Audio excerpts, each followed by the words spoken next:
കണ്ടോണം, ദൈവം ചോദിക്കുകയാണ്, നീ അംബാനിയോ അദാനിയോ അല്ലെങ്കിൽ കോഴിക്കാനത്ത് വലിയ ധനാട്യനോ നീ കണ്ടോന്ന് കർത്താവ് ചോദിച്ചില്ല. പിന്നെ ആരെ കണ്ടോന്നാ ചോദിച്ചേ? ഇയ്യോബിന്റെ മേൽ നീ ദൃഷ്ടി വച്ചോ. എന്താ അങ്ങനെ ചോദിക്കാൻ കാരണം?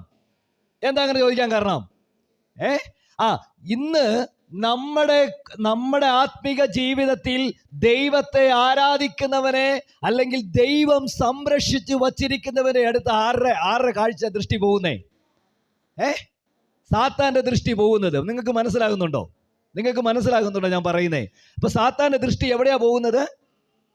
പ്രാർത്ഥിക്കുന്നവന്റെ വീട്ടില്. പിന്നെ എവിടെയാ? ആരാധിക്കുന്നവന്റെ വീട്ടില്, ഇല്ലേ?